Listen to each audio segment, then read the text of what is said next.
მოგესალმებით, დავიწყოთ Business Insider-ი მესამე გადაცემა, მოკლედ ამ კვირის განმავლობაში ჯერჯერობით ვითვლით გადაცემების რაოდენობას, თუმცა ჩვენ უამრავი გადაცემა გვექნება, როდესაც ეკონომიკისა და ბიზნესის სიახლეებზე კვლავ ტრადიციულად აქ მაესტროს ეთერიდან Business Insider-ი შეგატყობინებთ კიდევ ერთხელ არაერთ სიახლეს, რაც შეეხება დღევანდელ თემას და წინა ორ გადაცემას, ასევე მინდა აღვნიშნო, რომ გამოკვეთილად, როდესაც ვამონიტორინგებდით და ვუყურებდით და ასე ვთქვათ, ვაანალიზებდით ჩვენი გადაცემის სტრუქტურას, განსაკუთრებულად დიდი ყურადღება დაეთმო ენერგოსექტორს. მინდა აღვნიშნო, რომ როგორც ეკონომიკისა და განვითარების მინისტრმა, ისე შემდგომში უკვე ბატონმა ლევან ვეფხვაძემ, საქართველოს ბიზნეს ასოციაციის აღმასრულებელ დირექტორმა, საკმაოდ ცლად ისაუბრა ენერგოსექტორთან, ცლად ისაუბრეთ ენერგოსექტორთან დაკავშირებით, ნახეთ ეკონომიკის მინისტრის პოზიცია სექტორთან მიმართებაში, კვლავ განსაკუთრებული ყურადღების ქვეშ სექტორი, რა თქმა უნდა, ამ კუთხით, მათ შორის როდესაც განვითარების ბანკთან იყო დაკავშირებული საუბარი, აქაც აქცენტირებულად ენერგოსექტორი კიდევ უფრო მეტად გამოიკვეთა და ასევე კიდევ ერთხელ ნახეთ ბიზნეს ასოციაციის პოზიცია სექტორთან დაკავშირებით, ენერგოსექტორთან დაკავშირებით. ცხადია, კიდევ უფრო ღრმად წავედით ამ თემაში და მოვიძიეთ ჩვენთვის განსაკუთრებულად მაღალი ღირებულების და მაღალი კვალიფიკაციის მქონე გალთენ თაგართის, რომელიც ყოველთვის ჩვენთვის მნიშვნელოვანი წყაროა, კვლევა და ბოლო კვლევა ენერგოსექტორთან მიმართებაში თუ რა ხდება განსაკუთრებით გენერაციის თვალსაზრისით, რა ხდებოდა გასული წლის განმავლობაში, სწორედ ეს დიაგრამა, რომელიც ახლა ჩვენ გვაქვს გალთენ თაგართის შეფასება ელექტროენერგიის გენერაციასთან მიმართებაში და ჩვენ ხედავთ 2025 2025 წლის მაჩვენებელი, რომელიც სწორედ ამ ბოლო ნაწილზეა, დიაგრამის ბოლო ნაწილზეა, სადაც ჩვენ ხედავთ, რომ ჰიდრო მიმართულებით, ასე ვთქვათ, ჩვენ გვაქვს 79% სრული გენერაციის, თბოს შემთხვევაში გვაქვს 20% და ძალიან მცირე პროცენტია სხვა განახლებადი რესურსებიდან გამომდინარე, თუ შევხედავთ ჩვენ წლიურ დინამიკას წლების ჭრილში 20, 21, 22 23 წლის და შემდგომ უკვე 25 წლის მაჩვენებლებს ამ ვითარებაში გარკვეული ტიპის ზრდის ტენდენცია ჩვენ გვაქვს, თუმცა შევამჩნევთ, რომ 2025 წელს არის გარკვეული ტიპის შემცირების ნაწილი, რაც ამავე კვლევის მიხედვით, გალთის კვლევის მიხედვითაც ჩანს, რომ ძირითადად განპირობებულია სარემონტო სამუშაოებით, რომელიც იყო ჰიდროელექტროსადგურებთან მიმართებაში და ასევე ენგურის რეზერვუარში, ეს იანვრის პერიოდში თუ არ მეშლება წყლის დონის შემცირებიდან გამომდინარე. თუმცა ჯამში ჩვენ ხედავთ ამ შემთხვევაში ტენდენციას, რომ კვლავ ჰიდრო რჩება განსაკუთრებულად წამყვან ნაწილად გენერაციის მიმართულებით. აუცილებლად უნდა აღინიშნოს ქარისა და მზის სადგურების გენერაციის მაჩვენებელი, სამწუხაროდ ჯამურ პროცენტულ მაჩვენებელში იკარგება კიდეც 0.5%-ის ფარგლებში ვსაუბრობთ ჩვენ, თუმცა ეს 2025 წლის მაჩვენებლის შემთხვევაში, თუმცა მიუხედავად ამისა, უნდა ითქვას, რომ თუ შევხედავთ ტენდენციას, ამ კუთხით გარკვეული ზრდის მაჩვენებელი გვაქვს. 2025 წელს ამავე კვლევის თანახმად ოპერება დაიწყო 2 ჰიდრომ და 6 მზის ელექტროსადგურმა, რაც ასევე კარგი მაჩვენებელია, თუმცა ჩვენ გვინდა ენერგეტიკაში მეტი, მე კიდევ ერთხელ დავესესხები ეკონომიკის მინისტრს, რომელსაც აღნიშნა მათ შორის მსხვილი ხესების აშენების, ასე ვთქვათ, საჭიროება. ამ კუთხით რამოდენიმე საინტერესო პოზიცია იყო, თუმცა ეკონომიკის სამინისტროს პოზიცია ჩვენ ასევე ვნახეთ შეფასებაში და ახლაც ვნახავთ ამ ნაწილს კიდევ ერთხელ, სადაც ეკონომიკისა და განვითარების მინისტრის მოადგილემ ისაუბრა მნიშვნელოვან კომპონენტზე, ამის შესახებ ჩვენ წინა ეთერებში ვსაუბრობდით, საუბარი შეეხება ახალ სტიმულს სექტორში მოქმედი კომპანიებისთვის, მოვისმინოთ პირველ რიგში სწორედ ეს შეფასება. ენერგეტიკის სექტორში გენერაციის ობიექტების მშენებარე ორგანიზაციების და დეველოპერების მხრიდან ხელშეკრულების ვადების გადაცდენის და შეუსრულებელი ვალდებულების გამო მათ ერიცხებოდათ სოლიდური ჯარიმები. პრემიერ-მინისტრის ინიციატივით კი გადაწყდა, რომ აღნიშნული ჯარიმები, რომელთა საერთო ჯამი $1 მილიარდ შეადგენს, პირობით ეპატიოს ყველა ორგანიზაციას და დეველოპერს და აღნიშნული განკარგულება შესაძლებლობას აძლევს ყველა იმ ორგანიზაციას პირობითი პატიების ფარგლებში მიიღოს პროექტის განვითარების და მშენებლობის ახალი გონივრული ვადები და განახორციელოს აღებული ვალდებულებები მოცემულ ვადებში. ხოლო იმ შემთხვევაში თუ არ განახორციელებს აღებულ ვალდებულებებს ახალ ვადებში ნებისმიერი ორგანიზაცია მათ დაერიცხებათ ახალი ჯარიმები და აღუდგებათ ძველი ჯარიმებიც რომელიც პრინციპში ესე იგი მათ ისევ იგივე მდგომარეობაში გადაიყვანს. ასევე განკარგულება შესაძლებლობას აძლევს ამ ორგანიზაციებს რომლებიც ვერ განახორციელებენ პროექტებს რომ ისარგებლონ ამ შემოთავაზებული პირობით პროექტის განხორციელებაზე უარის თქმით გაანულონ თავიანთი ჯარიმები და ნუ შემდგომი ახალი შესაძლებლობების დროს მიიღონ ვთქვათ მონაწილეობა ახალი პროექტების ინიცირებაში. აღნიშნული გადაწყვეტილება ხაზს უსვამს მთავრობის მიდგომას ხელი შეუწყოს ენერგეტიკული გენერაციის ობიექტების განვითარებას. მართლაც მნიშვნელოვანი ინიციატივაა კიდევ ერთხელ პატიებასთან დაკავშირებული საკითხი ამის შესახებ გასული წლის განმავლობაში რამოდენიმე შეხვედრა იყო სექტორთან მათ შორის წლის ბოლოს დეკემბერშიც სწორედ აღნიშნული პოზიცია რომელსაც ახლა ქალბატონი რომლის შესახებაც ახლა ქალბატონი ინგა ბხალაძე საუბრობდა სწორედ ეს პოზიცია იყო კიდევ ერთხელ გაჟღერებული და დაფიქსირებული აქ არის ძალიან მნიშვნელოვანი კომპონენტი რომ ჩვენ ნახეთ 2025 წლის ტენდენცია მაგრამ 2026 წელი ენერგეტიკის მიმართულებით უნდა იყოს გარდამტეხი იმ კუთხით რომ ეხა რეალურად საშუალება და ასპარეზი ეძლევათ კეთილსინდისიერ კომპანიებს იმ კომპანიებს რომლებიცაც ამ სფეროში საქმიანობის გამოცდილება აქვს და სწორი ხედვა აქვს ვინაიდან ის დაშვებული შეცდომები რომელიც მანამდე იყო რომელსაც ჰქონდა ორმხრივი ხასიათი ამის შესახებ სახელმწიფო ღიად საუბრობდა ეს ყველაფერი წასულს უნდა ჩაბარდეს 1 მილიარდის პატიებაც ამას ემსახურება მაგრამ ახლა დროა ახალი სწორი ვალდებულებების აღების ვინაიდან სხვა შემთხვევაში როგორც აღნიშნულია იქნება გარკვეულად ვიხმარო ჯარგონი ამ შემთხვევაში გარკვეულად გაცოცხლებული ის ჯარიმები რომელიც მანამდე არსებობდა თუ არ იქნება შესაბამისად კიდევ ერთხელ სწორი მიდგომა თუმცა პირველი არის ამ შემთხვევაში არა ის რომ ჯარიმები უნდა აღდგეს არამედ ის რომ ეს არის პატიება და სუფთა ფურცლიდან დაწყება ყველა სურვილი არა ჯარიმები არამედ ის რომ ელექტროენერგეტიკის სექტორში ჩვენ დადგმული სიმძლავრეების რაოდენობა გავზარდოთ შესაბამისად გენერაცია და შესაბამისად უზრუნველყოთ იმ მიზნისკენ სვლა, რასაც ქვია ქვეყნის თვითმფრინავობა, ენერგოდამოუკიდებლობა და საექსპორტო პოტენციალის კიდევ უფრო მეტად ათვისება. დღეს ლოგიკურია რომ სტუმართანაც ამ თემაზე ვისაუბრებთ. ბატონი გიორგი ვარგებაძე, მცირე და საშუალო ხერხების ასოციაციის ხელმძღვანელი იქნება დღეს ბიზნეს ინსაიდერის სტუმარი. ბატონ გიორგი, მოგესალმებით.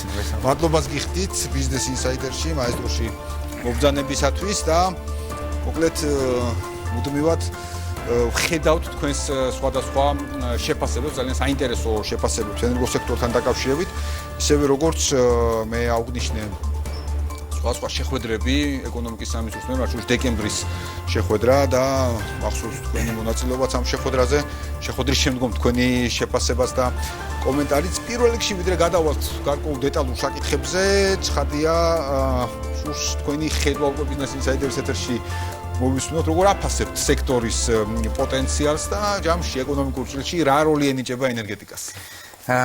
მოგესალმებით, გიორგი, მივესალმებით თქვენს მაყურებელს და მადლობა მოწვევისთვის. ხო, პირველ რიგში უნდა აღვნიშნოთ, რომ ენერგეტიკის დარგი ყველაზე მნიშვნელოვანი არის, გამომდინარე იქიდან, რომ ელექტროენერგიის წილი აბსოლუტურად ყველა პროდუქტში გვხვდება ჩვენ ეს ნებისმიერ წარმოებაში. თქვენთანაც დღეს ახლა სტუდიაში ვზივართ აქ დიდი წილი განათებას უჭირავს და კამერებია ჩართული შესაბამისად. აქტიურად მოვიხმართ ელექტროენერგიას. საკმაოდ კარგად და მსხვილად მოვიხმართ. შესაბამისად მნიშვნელოვანესი არის. რაც შეეხება პოტენციალს, რომელიც ჩვენს ქვეყანას აქვს, ხო, ჩვენ რომ გადავხედოთ ნორვეგიის წყლის რესურსების მართვის სააგენტოს, რომელმაც გააკეთა ასე ვთქვათ კვლევა და შეაფასა ზოგადად ჩვენი ჰიდრორესურსების და ქარის და მზესო დავუმატოთ, ეს დაახლოებით 50 მილიარდ კილოვატ-საათს ითვლის და ჩვენ ვიცით, რომ ჩვენი ქვეყნის მოხმარება აფხაზეთიანად არის დაახლოებით 13 მილიარდ ნახევარი 14 მილიარდი კილოვატ-საათი.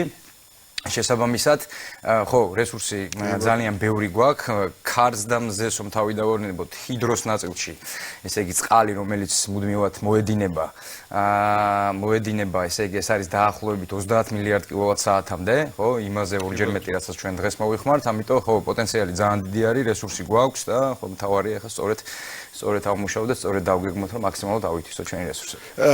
კი ბატონო, როდესაც ამ ნაწილზე ვსაუბრობთ, ბუნებრივია ერთის მხრივ თქვენს მიერ მოყვანილი მაგალითებიდანაც ჩვენი მოხმარებას ნათელი მაგალითი ამ კუთხით ჩვენ ვხედავთ რომ და ზოგადად როცა ეკონომიკურ ზრდაზე ვლაპარაკობთ, ეკონომიკური ზრდის პარალელურად გვეზრდება ელექტროენერგიის მოხმარება ამ ჭრილში, ამავდროულად ჩვენ გვაქვს საუბარი საექსპორტო პოტენციალის ზრდაზეც და ამ კუთხით შეიძლება არის ხოლმე საუბარი და ჩვენს წინა ორივე სტუმართან ამ თემაზე გქონდა საუბარი შავი ზღვის კაბელის პროექტთან დაკავშირებით რომ შევაფასოთ შავი ზღვის კაბელი გარკვეულწილად იმ ჭრილში თუ რამდენად მიმზიდველს გახდის ქვეყნის საინვესტიციო პოტენციალს ენერგეტიკის ჭრილში ბუნებრივია. ნუ ეს უნიშნელოვანესი პროექტი იქნება, იმაზე მნიშვნელოვანი პროექტი მე თუ გითხავთ, ვიდრე არის გასადენების და ნავთობსადენის პროექტები, რომლებიც ესე იგი საქართველოს გავლით თურქეთის მიმართულებით მიდის, ხო, გულისხმობ ბაქო ჯეიჰანს და ამ თამამად შეიძლება ვთქვათ, რომ უკეთესი, იმიტომ რომ ჩვენ ამ კუთხით ტრანზიტიური ქვეყანა ვართ, ჩვენ არ გვაქვს ჩვენი გაზი და ნავთობი და შავი ზღვის კაბელი იმ კუთხით იქნება მნიშვნელოვანი, რომ გარდა ტრანზიტისა საკუთარი პროდუქციის, ასე ვთქვათ, ელექტროენერგიის გატანა შევძლებთ და ეს საკმაოდ დიდ თანხებთან არის დაკავშირებული. რაც შეეხება უშუალოდ ინვესტიციის მოზიდვას, დღეს ჩვენი, ასე ვთქვათ, პოტენციალი ელექტროენერგიის გატანის არის თურქეთის მიმართულებით, სომხეთის მიმართულებითაც გაგვაქვს ელექტროენერგია. ამ ყველაფერს რომ დაემატება აღმოსავლეთ ევროპა, სადაც ვაჭრობა მიმდინარეობს ევროცენტებში, არ ვიცი, გააორმაგებს კი არა, გაათმაგებს, ასე ვთქვათ, ინვესტიციების მოზიდვას ჩვენს ქვეყანაში ენერგეტიკის კუთხით. რაც შეეხება უშუალოდ თანხებში რომ გადავიყვანოთ ეს ყველაფერი, ხო, შავი ზღვის კაბელი ვიცით რომ არის 1500 მეგავატის, ხო? და ამას აუცილებლად უნდა დავუმატოთ ის მწვანე კორიდორი, რომელიც პლუს კიდე დამატებით 3000 მეგავატი არის და ჯამში 4000 ესე იგი 4500 მეგავატი ჩვენ რო ავიღოთ, სადღაც მთელი წლის ჭრილში არის 38 მილიარდ კილოვატ-საათამდე და ფულში რო გადავიყვანოთ ეს თეორიულად ვთქვათ, შემოსული თანხები, ხო? მთლიანად რო ავითვისოთ და ეს გავიდეს, ასე ვთქვათ, ეს მთლიანი მოცულობა არის სადღაც 4 მილიარდი ევრო და ლარებში რო გადავიდეთ 12 მილიარდ ლარზე არის საუბარი და ხო ვიღაცამ შეიძლება თქვას რომ ეს თეორია არის, თუმცა ეს თეორია შეიძლება ჩვენთვის არის და პრაქტიკაში რო არ ვიღოთ, აგერ არის ნორვეგიის მაგალითი, რომელსაც ბრიტანეთში აქვს ერთი მიწისქვეშა ერთი წყლისქვეშა კაბელი ნიდერლანდებში აქვს ორი კაბელი, გერმანიას მიმართულებით აქვს კაბელი და საკუთარი ჰიდრორესურსის თითქმის 100% აქვს ათვისებული, მდინარეს ვერ ნახავთ, სადაც არ დგას ჰიდროელექტროსადგური, ესე იგი საკუთარი მოხმარების 99% მოდის ჰიდროზე და 1% ინაწილებს მზე და ქარი. ამიტომ არის პრაქტიკაში ესეთი ქვეყნები და ანუ სრულად რეალისტურ პროექტებს ვსაუბრობთ. აბსოლუტურად ეხა არავის ნაკლები ჩვენ არა ვართ, უბრალოდ საჭირო არის სწორი დაგეგმარება, მუშაობა და მონდომება და თუ მოინდომებ ყველაფერი გამოგიება. კი ბატონო, მართლაც არის ძალიან კარგი, როდესაც პრაქტიკული მაგალითები მოიყვანეთ ახლა თქვენ, ვინაიდან ხშირ შემთხვევაში ბევრს გონია, რომ რაღაც გარკვეულ ტიპის თეორიაზე ვსაუბრობთ, ისევე როგორც თქვენ ეს პროექტი შეადარეთ მართლაც საუკუნის პროექტებს, რომელიც მანამდე საქართველოში არსებობს, მართლაც ამ მნიშვნელობის არის. თუმცა, როდესაც ვსაუბრობთ ამ მნიშვნელობის პროექტზე და ამ მნიშვნელობის შესაძლებლობებზე, რომელიც სექტორშია, ყოველთვის კითხვა ჩდება, რამდენად მზად ვართ, რამდენად ყავს კეთილსინდისიერი ინვესტორები, დარგის პროფესიონალები, ხა თქვენ ამ სფეროში ხართ და ძალიან ბევრი იცით ზეპირად შეიძლება ასე ითქვას, რას უნდა ეყრდნობოდეს პროექტები, ძირითადად სწორედ ამ პროფესიული ჭრილით, პროფესიული კუთხით, რათა კიდევ ერთხელ აი ეს ციფრები რომ არ დარჩეს ისე და რეალურად შეძლოთ აი ამ პოტენციალს და იმ ციფრების მიღება, რომელიც თქვენ დაასახელეთ. ხო, კეთილსინდისიერი ინვესტორები ნამდვილად არსებობენ ჩვენს ქვეყანაში, ჩვენი თანამემამულე ასე ვთქვათ ინვესტორები არსებობენ. რაც შეეხება ესე იგი განვითარებას და როგორი მიდგომა უნდა იყოს, აუცილებლად უნდა აღვნიშნო ის მიდგომა, რომელიც დღეს სამინისტროს ახალ ხელმძღვანელობას და ახალ გუნდს აქვს, გულისხმობ ეს ჯარიმების და სანქციების მკაცრი, ასე ვთქვათ, პრინციპული მიდგომა, რომელიც დღეს დაინერგა და ინერგება და მომავალშიც ასე იქნება იმედი მაქვს, იმიტომ რომ ჩვენ დიდი ხანი ვსაუბრობდით, რომ ენერგეტიკაში ინვესტორი მიჩვეული იყო ვადაგადაცილებებზე და მსგავს, ასე ვთქვათ, ვადაგადაცილებებზე, რომელიც ჰქონდათ, არ ჯარიმდებოდნენ, სანქციები არ მოქმედებდა და ყველა მიჩვეული იყო, ასე ვთქვათ, გაზარმაცებული იყო, ესეც გარკვეული დაკავება ხდებოდა, გარკვეული კი, დაჯავშნა ხდებოდა, შემდეგ მე ამ დინარეების და უშუალოდ პროექტების დაჯავშნის შემდეგ უკვე ინვესტორს ოდესაც ეძებდნენ, რომ ასე ვთქვათ, თანხები მოეზიდათ ინვესტორი საკუთარი თამასა იმდენად მაღალი იყო, რომ ვერ პოულობდნენ. გიორგი, აი ბუდისტები აყურებელს რო კიდევ ერთხელ განუმარტოთ, აი რასთან მქონდა საქმე. ანუ ხდებოდა გარკვეული მონაკვეთის დაჯავშნა, რომელსაც ჰქონდა პოტენციალი ელექტროენერგიის წარმოების, ჰიდროს ამ შემთხვევაში, სინამდვილეში არ არსებობდა ფული, ან ფინანსური წყარო არ არსებობდა, ხდებოდა მხოლოდ დაჯავშნა. კვლევებიც არასწორად ტარდებოდა, იმიტომ რომ ფულს არ ხარჯავდნენ ადამიანს, რომელსაც გასაყიდად უნდა პროექტი იმაში. რეალური ინვესტორისთვის ეს უკვე დაკავებული იყო, ხო? და მაგის გარდა რომ დაუშვათ დაკავებული არის საინტერესო მომენტია აქ, რომ შეიძლება დაუშვათ რაღაცა ხეობაში ვიღაცა მდინარე ესე დაჯავშნა, ვიღაცის ბიძაშვილმა თუ მამიდაშვილმა და თანხები არ აქვს, ეძებს ინვესტორს ვერ პოულობს, ამასთან ერთად დაჯავშნილი ქონდათ ქვესადგურში სიმძლავრეები, მიერთების ცალკე იყო დაჯავშნილი. და ის რომ მე დაუშვათ კეთილსინდისიერ ინვესტორს გვერდზე ხეობაში პირობითად აღებული მაქვს მდინარე და პატიოსნად კვლევებს ვაკეთებ და მზად ვარ ავაშენო, მივდივარ დისპეჩერთან, ასე ვთქვათ, მივდივარ ქსელის მეპატრონესთან და ვგებულობ რომ ქვესადგურში არ არის ადგილი მიერთების. ერთი სიტყვით, ერთი რომ ის ადგილი ფუჭდებოდა, სადაც იკავებდნენ ამ პროექტებისთვის და მეორე ქვესადგურშიც, ასე ვთქვათ, სიმძლავრეს აბევებდნენ, ჯავშნიდნენ და რაც ძალიან დიდი პრობლემა იყო.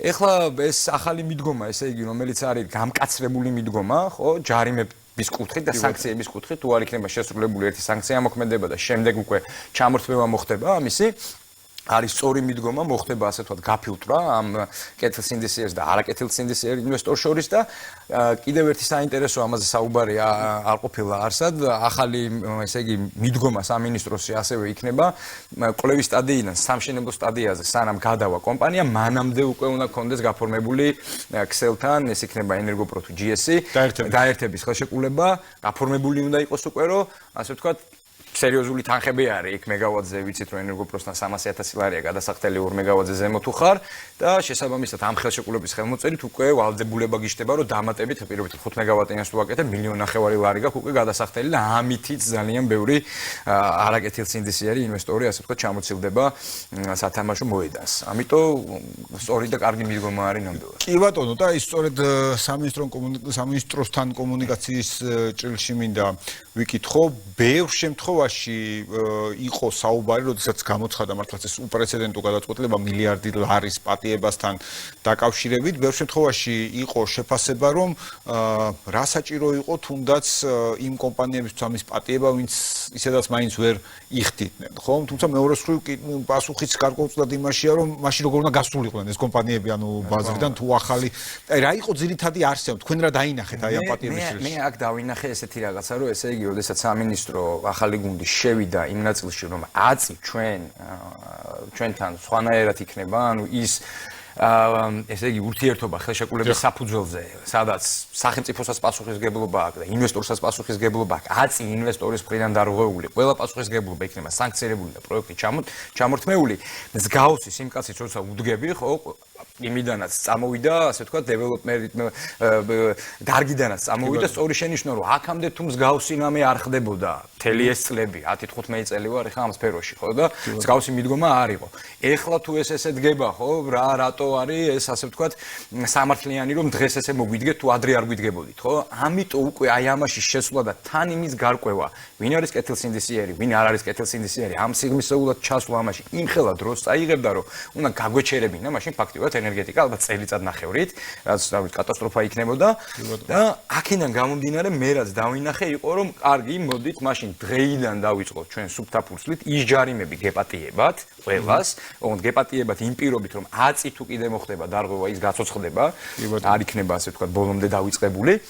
და მოდი სუფთა ფურცლიდან დავიწყოთ და სხვა აი ამ დღის შემდეგ, სხვა ასე ვთქვათ დარღვევა იქნება თუ რა ვადაგადაცილება იქნება თუ ასე ვთქვათ შეუსრულებელი პასუხისგებლობა ყველა იქნება დასანქცირებული და ყველას აბსოლუტურად თანაბრად მიუდგებით. ერთი მნიშვნელოვანი რაღაც უნდა აღვნიშნო კიდე რაც ამ დროში გამოჩნდა სამინისტროდან და დეპარტამენტისგან აბსოლუტურად ყველა ინვესტორი, ყველა პროექტი არის თანაბარი ჩვენ არ ვიცი გვა გამოვლილი პერიოდი სადაც იმის ბიძაშვილი თუ ამის ბიძაშვილი გადაუვადე 1 წლით თუ 3 წლით თუ 4 წლით თუ ვინ დარეკავდა თუ როგორ დარეკავდა დღეს ესე არ უყურებენ და ეს გამოჩნდა ასე ვთქვა და ყველა ნებისმიერი პროექტი ვინც არ უნდა იყოს არის თანაბარი და არის ერთი ასე ვთქვათ სამინისტროში სადაც ძალიან კარგი არის და მისასალმებელი. კი ბატონო, მართლა ძალიან მნიშვნელოვანია, ვინაიდან სულ ვისმენთ სამინისტროს მხრიდანაც და სხვა ჯერს მინისტრს ამ საკითხზე აქ ამ სტუდიაში ვესაუბრებოდი და ხას უსვავს ყოველთვის მინისტრის და ფაქტსაც ხედავთ მე თვითონ ვიყავი რამოდენიმე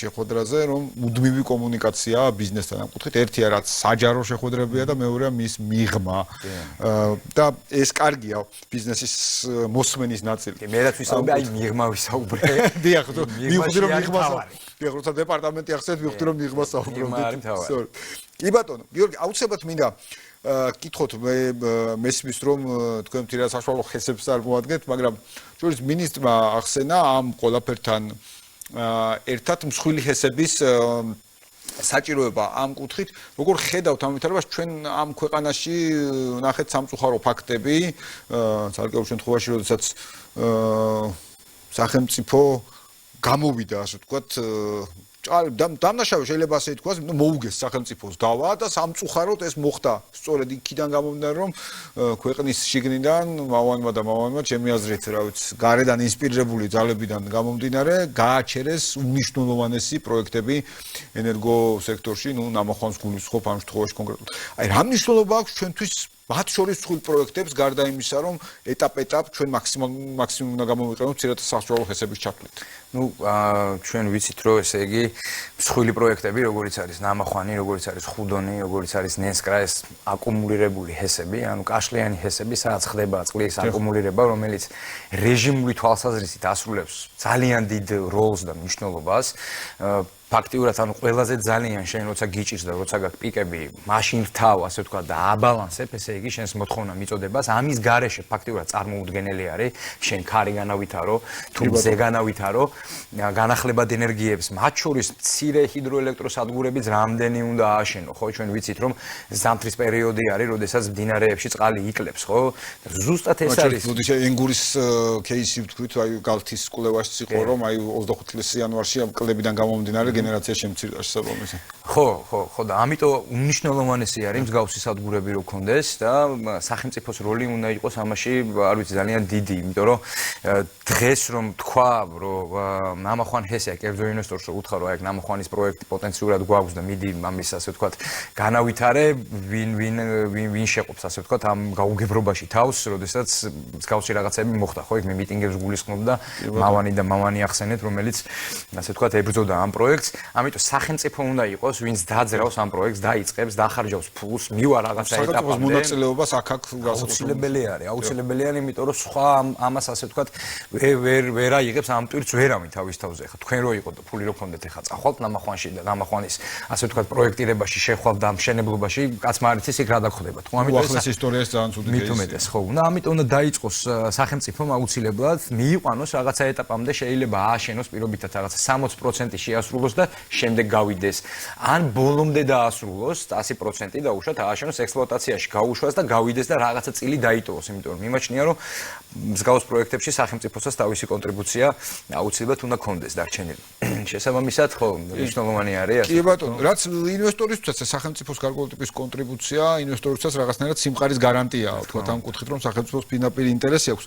ასევე კვლავ ეკონომიკის სამინისტროს ირგვლივ ვიტრიალებ გამომდინარე იქიდან ეკონომიკის სამინისტროს თქო კურატორი მიმართულების შესაბამისად და ჩვენ მინისტრთან ასევე ვისაუბრეთ ეკონომიკის განვითარების ბანკის შესახებ და მიხოთ იმისა რომ მინისტრმა მიმოიხილა ზოგადად ეკონომიკის განვითარების ბანკი მთლიანობაში განსაკუთრებით ყურადღება გაამახვილა რომ დაფინანსება მათ შორის აქცენტირებულად იქნება ენერგეტიკის სექტორზე. აი, რამდენად მნიშვნელოვანია რომ სახელმწიფო ღიად აჩენს ფაქტიურად მიმართულებას ყოველ შემთხვევაში ახლა დეკლარირებული ასეა რომ ენერგეტიკის სექტორში ღიად შევა დაფინანსების ჭრილში. ნუ პირველ რიგში ძალიან კარგი არის, ეს ძალიან მნიშვნელოვანი არის და მე მიხარია რომ ჩვენ გაგვიცენდა ის დღე რომ ენერგეტიკა დღეს სახელმწიფოსთვის არის ასე ვთქვათ პირველ ეტაპზე და პირველი არის.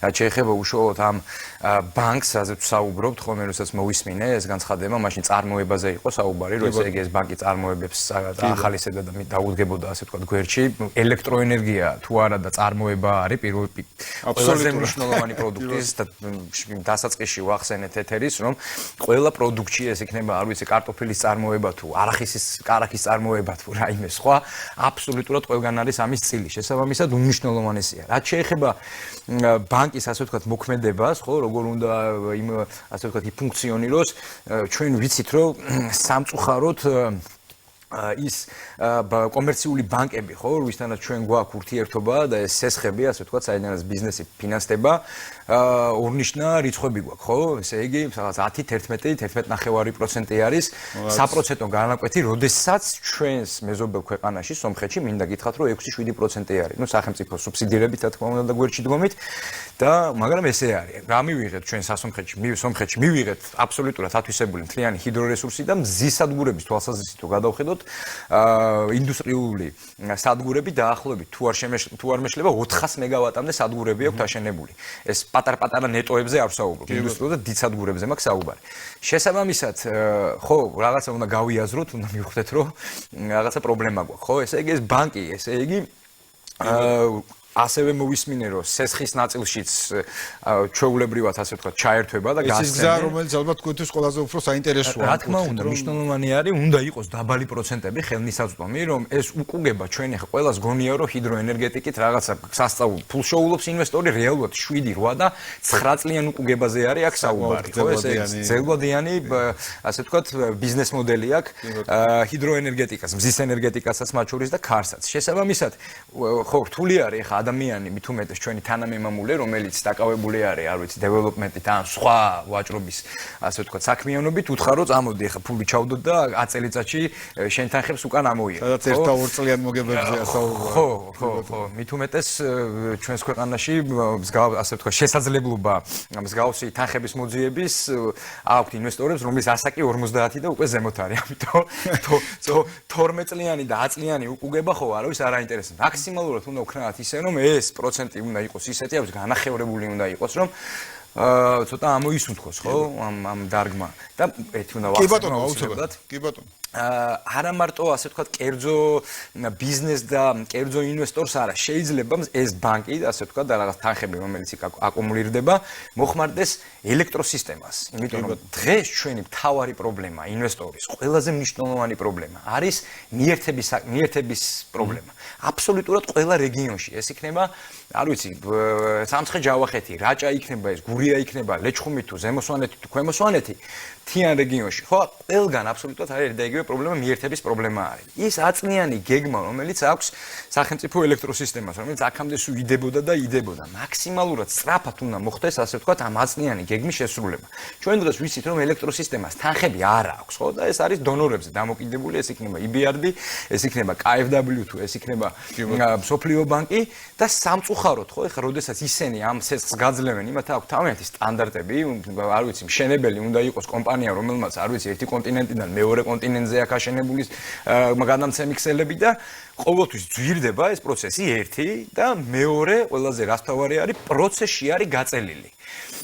აქედან გამომდინარე, არ ვიცი, GS-ის უნდა გაუშვეს საკუთარი სახსრები, რომ ამ საკუთარი სახსრებით კი არ ელოდოს და უშოთ 2 წელი პროექტირებებს, შემდეგ ამ ტენდერებს და საერთაშორისო და ჩამოყავდეს, არ ვიცი, ვიღაცა მშენებელი უცხო ქვეყნიდან, ხო?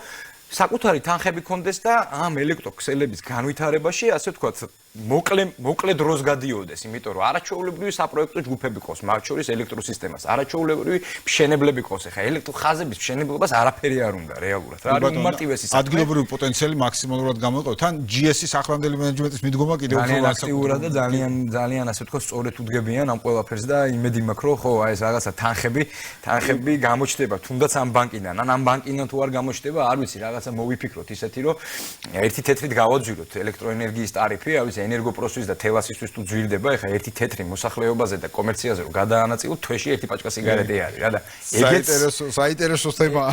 ეგეც ხო, ნუ თვეში წელიწადში რაღაც 60-70 მილიონი ლარი შეიძლება ერთი თეთრის გაძვირებით ელექტროსისტემაში შევიდეს და 10 წლიანი გეგმა, რომელიც არის 4 წელიწადში დაამთავროს, ხო? ხო, სატარიფო პოლიტიკა ასევე. კი, რა თქმა უნდა და დათვლა რაც თავარია, რასაც თქვენ აღნიშნავთ. ბოლოსკენ აუცილებლად მინდა გკითხოთ ორი მიზნის თანხვედრა, ხომ, რომელიც ჩემი აზრით სრულად თანხვედრაშია ერთმანეთთან ერთი მხრივ საჭიროებები, რომელზეც თქვენ საუბრობთ ახლა რომელიც სექტორში მოქმედ კომპანიებს ესაჭიროებათ და მეორე მხრივ ენერგო დამოუკიდებლობის მიღწევა, რომელიც ქვეყანას სურს პლუს საექსპორტო პოტენციალის გაზრდა ამ კუთხით. კიდევ ერთხელ რომ შევაჯამოთ, ასე ვთქვათ, როგორი უნდა იყოს 2026 ეს ახალი სტარტი, შეიძლება ასე ვთქვათ, რომელიც დაიწყო აი ამ გაცხადებული პატიების ნაწილით და 10 წლიანი გეგმით, რომელსაც ასევე უყურებთ, აი რამდენად აქტიური უნდა იყოს კიდევ თანამშრომლობა სექტორსა და სახელმწიფოს შორის, რათა აი ამ მიზნამდე მივიდეთ, რომელიც კიდევ ერთხელ ორივე მხარის ინტერესია. ბიზნესმა მოგება უნდა მიიღოს, ქვეყანამ ჯამში უნდა უზრუნველყოს ენერგო დამოუკიდებლობა. მაგრამ აბსოლუტურად სწორი ბიზნესის შეფასება რაც თქვენ აღიშვეთ, რომ აქ იხარჯებოდეს, საქართველოში იხარჯებოდეს და ადგილობრივი რესურსი იქნას გამოყენებული. რა თქმა უნდა, ხო თან მით უმეტეს მაშინ, როდესაც ჩვენ იმ საფრთხის წინაშე ვდგავართ, რომ ვიცით, რომ ეხა გაზის ხელშეკრულებას გაზდის წლის ბოლოს ვადა და ჩვენ ამ ოფციურ გაზს რაფაში ვიყიდით, არ ვიცით, პლუს გაზის მოხმარებაც გვესდება, შესაბამისად თბოსადგურებში, ესე ვთქვათ. ხო, ჩვენ აღვნიშნოთ თბოს გამომუშავება, რომელიც მათ შორის დიაგრამაზე აღვნიშნეთ, არის გაზის იმპორტის. ხო, და როდესაც ჩვენ გაზის მოხმარება გეზდება სამოხმარებლო და კომერციული, აღარ რჩება თბოსადგურისთვის და რთული არის მე თბოსადგურების დაკუქვა და პრობლემა იქნება უკვე ელექტროენერგიის გამომუშავების კუთხით და კიდე იმპორტი ჩვენი კიდე მაღლა და მაღლა წავა, ხო? ამიტომ სწრაფი მოქმედებები არის და რადიკალური მოქმედებებიც არის მისაღები, მე თუ მკითხავთ. რაც შეეხება უშუალოდ შეკითხვას, დარგი მართლაც რომ აი ძალიან გახარებულად გაკვირვებულები ვართ მიდგომით იგივე ელექტროსისტემის, იგივე ეკონომიკის სამინისტროსში, რომ ძალიან ასე ვთქვათ კომუნიკაცია ჩვენ შორის ფაქტიურად ყოველ ორ კვირაში ერთხელ ხდება, ასე ვთქვათ, თითქმის უკვე კომუნიკაცია დარგს და სამინისტროს შორის დარგს და სახელმწიფო ელექტროსისტემა შორის, რაც ძალიან კარგი არის, ვხედავთ გარდა ამისა გარემოს დაცვის სამინისტროს გამოცოცხლებას და სააგენტოში ახალი ხელმძღვანელობა მის მივიდა ფაქტიურად ბევრი ისეთი კანონ პროექტი დანერგეს, რომელმაც შეამცირა, ასე ვთქვათ, ბიუროკრატიული ნაწილი, რაც ასევე სერიოზული პრობლემაა. ძალიან დიდი პრობლემა იყო. ვხედავთ იგივე სატყეო დეპარტამენტის დამოკიდებულებას, რომელიც ასევე აჩქარდა და უფრო სწრაფი გახდა და ხო, სტარტი ძალიან კარგი არის ერთი სიტყვით და გეგმებით ასე ვხედავთ. კი, მჯერა რომ ხო, რაღაცა გავალთ ჩვენ ბოლოში სინათლე გამოშტერეთ. გიორგი, ძალიან დიდი მადლობა, ძალიან საინტერესო საუბრისთვის. ვფიქრობ, ყველა ძირითადი საკითხი მიმოვიხილეთ. კიდევ ერთხელ მადლობა. დღეს ბიზნეს ინსაიდერი ამით დასრულებულია. ჩვენ საინტერესო სტუმრები და საინტერესო თემით უკვე ხვალ დაგიბრუნდებით.